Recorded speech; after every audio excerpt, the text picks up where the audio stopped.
Baik, di sini saya akan menjelaskan tentang poin-poin dari analisis laporan keuangan. Yang pertama yaitu jenis dan komponen laporan keuangan. Jenis laporan keuangan itu ada beberapa, yaitu neraca, laporan laba rugi, laporan arus kas, laporan perubahan modal, dan laporan catatan atas laporan keuangan. Selanjutnya ada komponen laporan keuangan. Dalam neraca itu ada beberapa komponen, yaitu aktiva, pasiva, atau kewajiban dan modal. Selanjutnya ada komponen laporan laba rugi, terdapat pendapatan dan pengeluaran. Selanjutnya laporan arus kas, ada kas proporsional, investasi, dan pendanaan. Selanjutnya adalah poin kedua, yaitu yang menjelaskan tentang pengertian laporan keuangan beserta tekniknya. Apa sih analisis laporan keuangan itu? Analisis laporan keuangan itu adalah proses untuk memecahkan kondisi keuangan suatu perusahaan melalui laporan keuangan seperti neraca dan laporan laba rugi. Tujuannya yaitu untuk memberikan informasi yang berguna bagi pengambilan keputusan oleh manajemen, investor, dan lain-lain. Teknik analisis laporan yaitu ada beberapa jenis, yaitu analisis vertikal.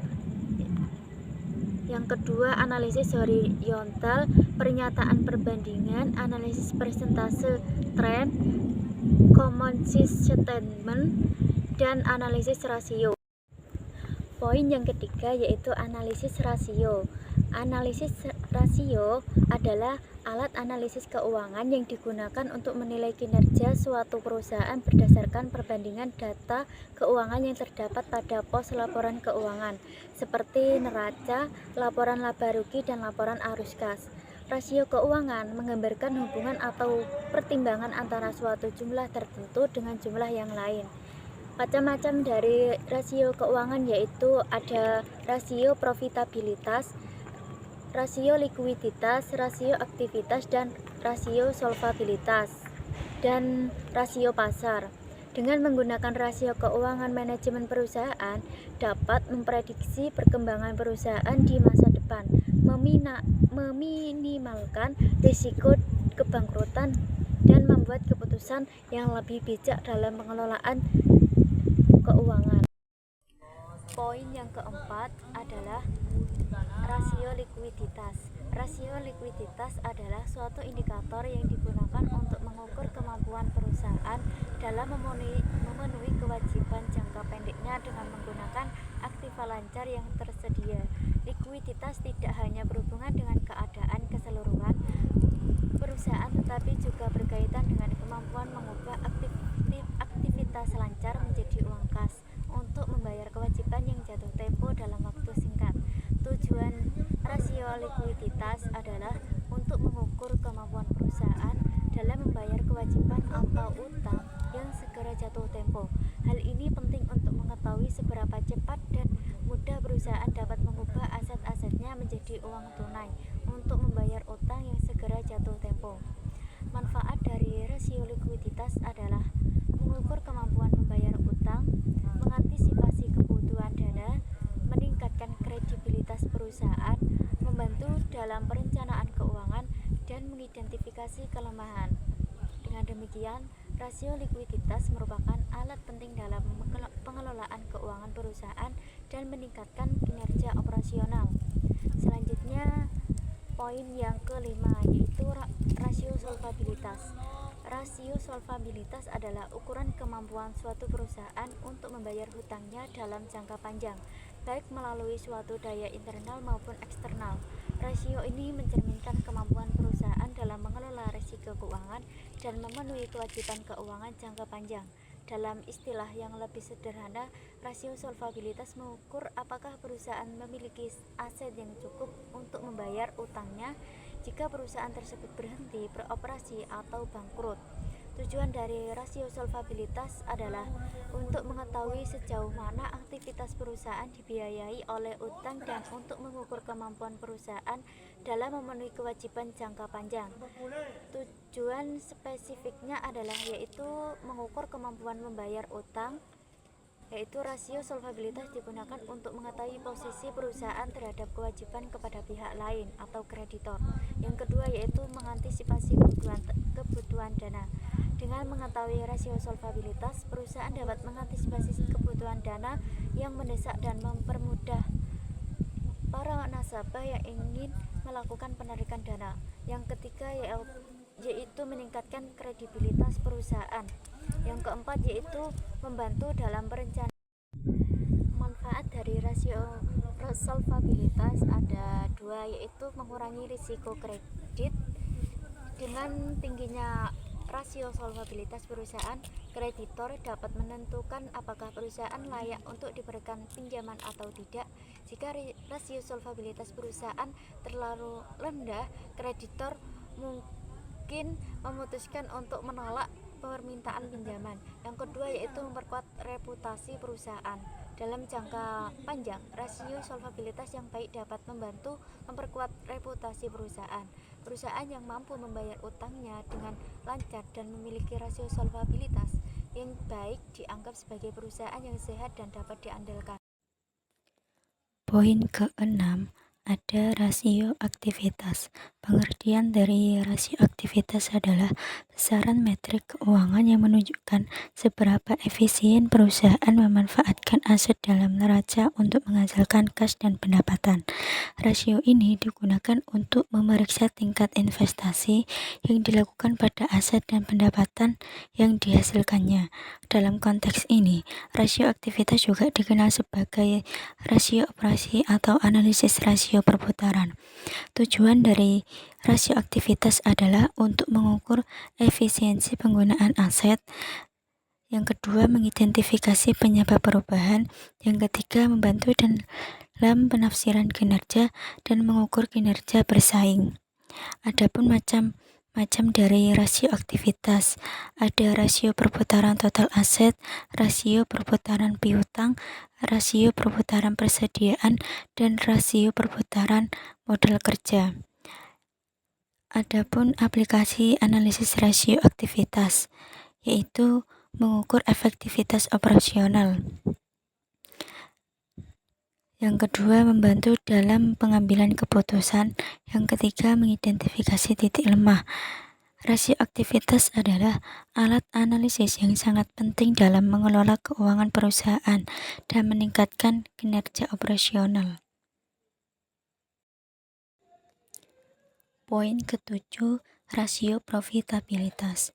Pengertian dari rasio profitabilitas adalah metrik keuangan yang digunakan untuk mengukur kemampuan perusahaan dalam menghasilkan keuntungan laba relatif terhadap pendapatan, aset neraca, biaya operasi, dan ekuitas pemegang saham selama periode waktu tertentu. Rasio ini memberikan ukuran tingkat efektivitas manajemen suatu perusahaan dan menunjukkan efisiensi perusahaan dalam menghasilkan laba dari penjualan dan pendapatan investasi. Tujuan dari rasio profitabilitas adalah untuk mengukur laba yang diperoleh, untuk membantu dalam pengambilan keputusan, dan mengidentifikasi titik lemah. Maksudnya mengidentifikasi titik lemah yaitu dengan menggunakan rasio profitabilitas, perusahaan dapat mengidentifikasi titik lemah dalam operasionalnya seperti biaya operasi yang tidak efisien. Selanjutnya, ada macam-macam rasio profitabilitas. Ada margin laba kotor, margin laba operasi, margin laba bersih, return on asset, dan return on equity. Aplikasi dari analisis rasio profitabilitas ada penilaian kinerja perusahaan, pengambilan keputusan strategis, dan mengidentifikasi titik lemah operasional. Yang dimaksud mengidentifikasi titik lemah operasional yaitu dengan menggunakan rasio profitabilitas, perusahaan dapat mengidentifikasi titik lemah dengan operasional seperti biaya operasi yang tidak efisien. Rasio profitabilitas adalah alat analisis yang sangat penting dalam mengelola keuangan perusahaan dan meningkatkan kinerja operasional. Poin ke-8, ada rasio keuangan bank. Rasio keuangan bank adalah alat analisis keuangan yang digunakan untuk mengevaluasi kinerja dan kondisi keuangan bank berdasarkan perbandingan data keuangan yang terdapat pada laporan keuangan, seperti neraca dan laporan laba rugi. Rasio ini menggambarkan hubungan atau pertimbangan matematis antara suatu jumlah tertentu dengan jumlah yang lain dalam laporan keuangan bank.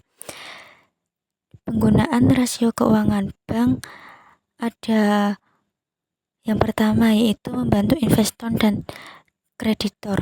Rasio keuangan membantu investor dan kreditor dalam membuat keputusan atau pertimbangan tentang pencapaian perusahaan dan prospek pada masa datang. Informasi ini penting untuk menilai risiko dan peluang investasi. Yang kedua, mengukur kinerja. Rasio keuangan digunakan untuk mengukur kinerja keuangan bank, mengetahui keberhasilan pengelolaan keuangan, dan mengidentifikasi kekuatan dan kelemahan suatu bank. Hal ini membantu dalam pengambilan keputusan yang lebih bijak dalam mengelola sumber daya. Yang ketiga, membantu dalam pengambilan keputusan. Dengan menggunakan rasio keuangan, bank dapat memprediksi langkah yang tepat dan mengidentifikasi titik lemah dan operasionalnya. Ini memudahkan manajemen dalam mengembangkan strategi pemasaran dan meningkatkan efisiensi operasional. Selanjutnya ada jenis-jenis rasio keuangan bank. Yang pertama, rasio rentabilitas. Rasio rentabilitas ada beberapa jenis, yaitu return on asset adalah mengukur kemampuan bank dalam menghasilkan keuntungan dari aset yang dimiliki. Yang kedua, return on equity, mengukur kemampuan bank dalam menghasilkan keuntungan dari modal yang dimiliki. Yang ketiga, beban operasional terhadap pendapatan nasional atau BO, mengukur efisiensi operasional bank. Jenis yang kedua dari rasio keuangan bank ada rasio likuiditas. Rasio likuiditas juga ada beberapa jenis, yaitu cash ratio atau bisa disingkat CR, yaitu mengukur kemampuan bank dalam memenuhi kewajiban jangka pendek dengan cash yang dimiliki. Yang kedua, loan to deposit ratio atau bisa disebut LDR, yaitu mengukur kemampuan bank dalam mengelola tingkat likuiditas dengan membandingkan jumlah pinjaman dengan jumlah deposito. Jenis yang ketiga dari rasio keuangan bank ada rasio solvabilitas. Rasio solvabilitas ada satu jenis, terbagi menjadi satu jenis, yaitu capital adequacy ratio atau bisa disebut CAR, yaitu mengukur kemampuan bank dalam memenuhi standar kecukupan modal yang ditetapkan oleh otoritas perbankan. Rasio keuangan bank adalah alat analisis yang sangat penting dalam mengelola keuangan bank dan meningkatkan kinerja operasional.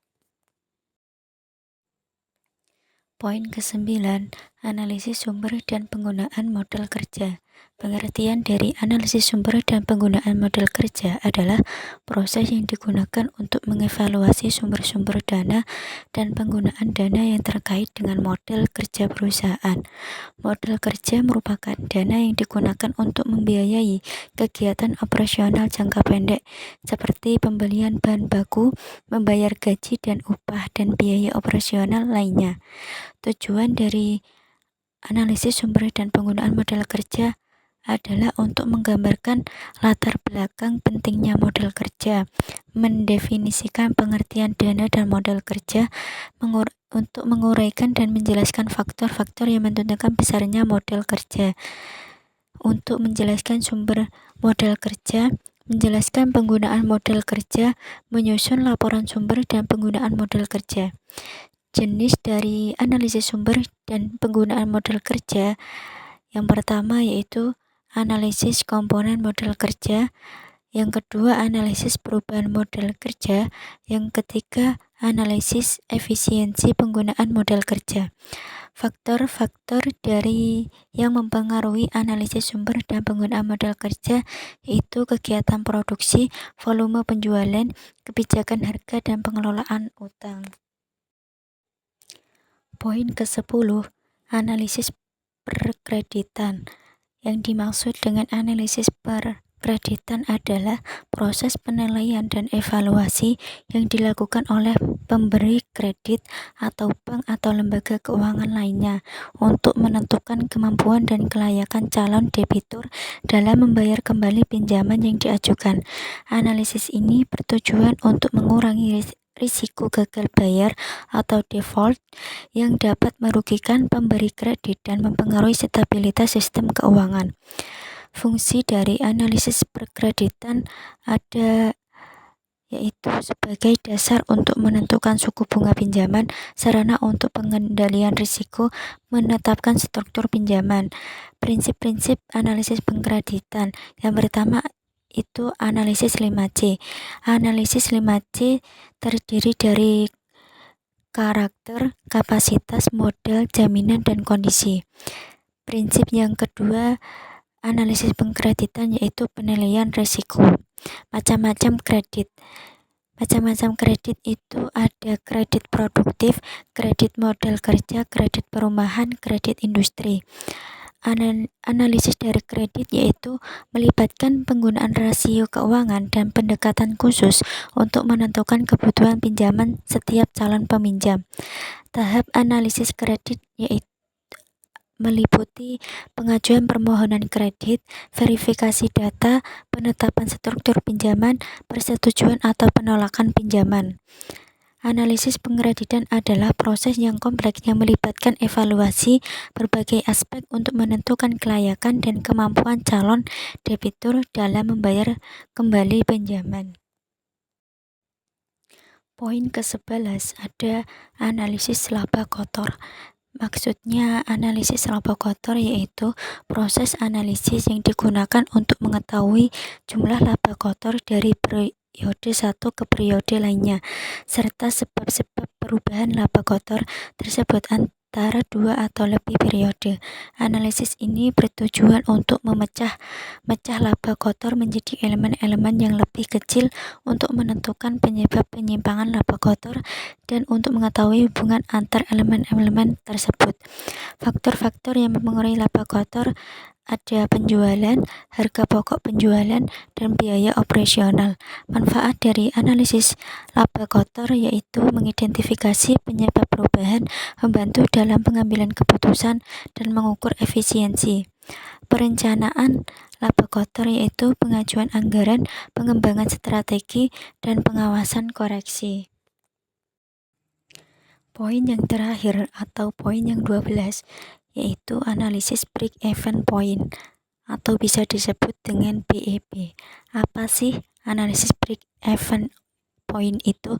Yaitu suatu teknik analisis yang digunakan oleh manajemen untuk mengetahui keadaan di mana perusahaan tidak mengalami kerugian maupun mengalami laba.